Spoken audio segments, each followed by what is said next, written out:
Good morning, dear students. Today we are going to read a poem, The Ball poem, written by Johann Berryman. In this poem, Johann Bear talks about losing something that you love and learning to grow up. It is about a little boy who, for the first time in his young life, is learning what is like to experience grief at the loss of a much beloved possession, his ball. To us, the loss of a ball is of minor consequence. Money can't buy back our love nor replace the things that we love. In this poem, the boy's ball symbolizes his young days of happy innocence. In this world, people will take balls just as they will take away our innocence and force us to grow. And once we lose this innocence, we can never get it back. This poem goes to show how all throughout life you will be forced to do things that you don't want to do, and you will lose or have to give up the things that you love. You have to learn to accept and let go and not cling on to something that you can never have. My dear students, in the present poem, a boy loses a ball. He is very upset. A ball doesn't cost much, nor is it difficult to buy another ball. Why then is the boy so upset? Read the poem to see what the poet thinks has been lost and what the boy has to learn from the experience of losing something.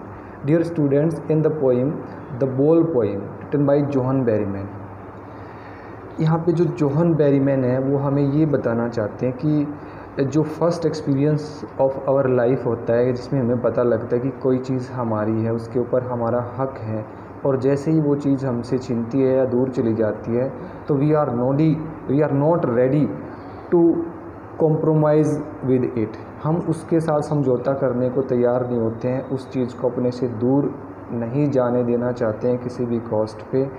एक ऐसा attachment उससे हो जाता है, एक ऐसा लगाव उससे हो जाता है कि इसको हम परमानेंटली जो अपने पास रखना चाहते हैं। तो यहाँ पे बोल से मतलब उस इनोसेंस से है, उस बचपन से है जो अक्सर हमसे दूर चला जाता है, और जिसको दूर ले जाने के लिए हमारे जो बड़े हैं वो कॉन्टीन्यूसली जो है हमारे ऊपर इस चीज़ का फोर्स डालते रहते हैं कि नहीं, अभी आपको नहीं करना, आपको बड़े हो जाना, आपको ये करना, ये नहीं करना, ये काम आपके लायक नहीं है, ये काम अब आपको करना चाहिए। दैट मीन्स वो time to time, step to step, moment by moment हमें ये रियलाइज़ करवाते रहते हैं कि अब ये चीज़ हमारे काम की नहीं है, ये काम हमें नहीं करना, ये हमारे लेवल के अकॉर्डिंग, हमारी एज के अकॉर्डिंग जो है हमें सूट नहीं करता, इसको छोड़ के हमें वो कर लेना चाहिए, ये कर लेना चाहिए। तो first time when a boy realises about the value of possession about something in life, यानी जैसे ही बच्चे को पता लगता है कि जीवन में किसी भी वस्तु के अपना होने के क्या मायने हैं, तो उसको इस बात को लेके बड़ी परेशानी का सामना करना पड़ता है कि उस चीज़ को कैसे एक्सेप्ट करे और कैसे उसको अनदेखा करके, उसको इग्नोर करके जीवन के रास्ते पे आगे बढ़े। माय डियर स्टूडेंट्स, ये किसी भी तरह का एग्जांपल जो है, यानी कि डायरेक्टली और इनडायरेक्टली हमारी लाइफ से हम जो है यहाँ पे पुट आउट कर सकते हैं। मान लो कोई भी ऐसी घटना घट जाती, suppose it is the exam time, अभी एग्ज़ाम के रिज़ल्ट्स आए हैं और मान लो कोई भी एक पेपर आपका वीक रह जाता है, किसी एक में आपके मार्क्स कम आ जाते हैं, बाकी में बहुत अच्छे मार्क्स आपके आए हुए हैं, आपने अपनी तरफ से द बेस्ट किया हुआ था, लेकिन फिर भी आप जिसमें कम आए हैं उस चीज़ को दिमाग से हिलने नहीं दे रहे, उस बात के ऊपर आप चिपक के बैठे हुए हैं।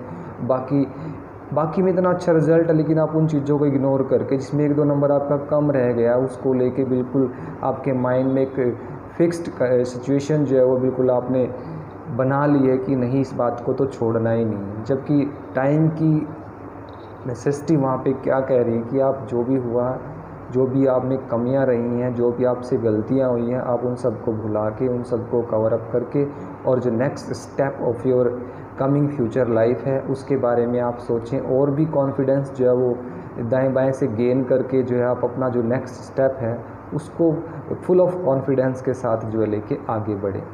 तो इसी तरह का एक्सपीरियंस जो ये पोइम हमें देती है कि जो सच्चाई है, जो चीज़ हमारी अपनी है, जो हमें प्यारी लगती है, कोई भी चीज़ें जिसको हम लाइक करते हैं, तो जीवन में ऐसे कॉन्सिक्वेंसेस या ऐसी सिचुएशंस को हमें फेस करना पड़ता है जिनमें अक्सर हमें उन अच्छी लगने वाली चीज़ों को, उन अच्छी लगने वाली आदतों को छोड़ना पड़ता है और आगे बढ़ना पड़ता है। तो यहाँ पे क्वेश्चन यही उठता है कि हम उन चीज़ों को कितना जल्दी छोड़ पाते हैं और फिर आगे के रास्ते के लिए चलने पे रेडी कर पाते हैं अपने आप को, या फिर उसी में जो है हम लंबे टाइम तक उलझे रहते हैं और जिसको लेकर हमें फ्यूचर में बहुत सारे नुकसान का सामना जो है करना पड़ता है। That is the main theme of the poem that Mister John Berryman wants to share with us with the help of this poem with the title The Ball Poem. So let's read the poem line by line. A boy loses a ball. In the present poem you know that a boy loses a ball मतलब एक लड़का है छोटा सा जिसके पास कोई गेंद है जिसको वो खो देता है, जो उससे दूर चली जाती है। जैसे तैसे जो भी यहाँ पे उसके पीछे रीज़न रहे, ही इज़ वेरी अपसेट। तो इस बात को लेके वो बहुत परेशान है कि उसकी अपनी जो बॉल थी वो गुम हो गई है, कहीं गिर गई है, उसको मिल नहीं रही है। ए बॉल डजेंट कॉस्ट मच। हालांकि अगर फैक्ट पे हम जाएं तो एक बॉल की कीमत जो है वो ज़्यादा नहीं होती, 2, 4, 5, 10 रुपये की वो आ सकती है आराम से। Nor is it difficult two by another ball, और ना ही एक के गुम होने के बाद दूसरी बॉल को ख़रीदना ज़्यादा मुश्किल है। Why then is the boy so upset. तो फिर इस बात को लेकर वो छोटा सा बच्चा परेशान क्यों है। In the same manner we can take any example from our life. मान लो कोई भी ऐसी चीज़ है, सपोज करो फिर से हम एग्ज़ाम का एग्जाम्पल यहाँ पे उठा लेते हैं। मान लो एक एग्ज़ाम में अगर आपके नंबर कम आते हैं, you have a lot of options there to cover up the loss. उस नुकसान को पूरा करने के लिए आपके पास बहुत सारे ऑप्शंस अवेलेबल होते हैं। आप इम्प्रूवमेंट कर सकते हैं, आप रीचेकिंग का फॉर्म भर सकते हैं, या फिर आप दोबारा से उस पेपर को अच्छी तैयारी करके जो है दे सकते हैं और एक वेट कर सकते हैं कॉन्फिडेंस लेवल को अपने अंदर बढ़ाते हुए। लेकिन no, we are not ready to accept the harsh reality of the time at present time. ये तो वर्तमान में, लेकिन हम उस सच्चाई को एक्सेप्ट करने के लिए तैयार नहीं होते हैं और जैसे तैसे उस लॉस से ही चिपके रहते हैं। बिल्कुल उसको अपने मन से, अपने दिमाग से उस बात को निकलने नहीं देते हैं। तो यहाँ पे कहते हैं इतनी ज़्यादा कॉस्टली वो बॉल नहीं है, उसको आराम से दोबारा से उसको ख़रीदा जा सकता है। तो फिर उस बात को लेके वो इतना अपसेट क्यों है। Read the poem to see what the poet thinks has been lost. तो एक्चुअली में हमें पता लगाना है what the poet Mister John Berryman wants to share with us with the title the ball poem, and what the boy has to learn from the experience of losing something. और क्या वो सिखाना चाहता है यहाँ पे इस छोटे से लड़के के एग्जाम्पल से कि जीवन में इसको क्या सीखना है। मान लो कोई भी चीज़ जब उससे छूट जाती है, गुम हो जाती है, या फिर उसको ज़बरदस्ती या फिर समय की आवश्यकता के कारण हमें छोड़ना पड़ता है, तो ऐसे में हमें किस तरह से अपने आप को मेंटली जो है प्रिपेयर करना होता है और लाइफ में आगे बढ़ना होता है। This is the main message और theme of the poem that we are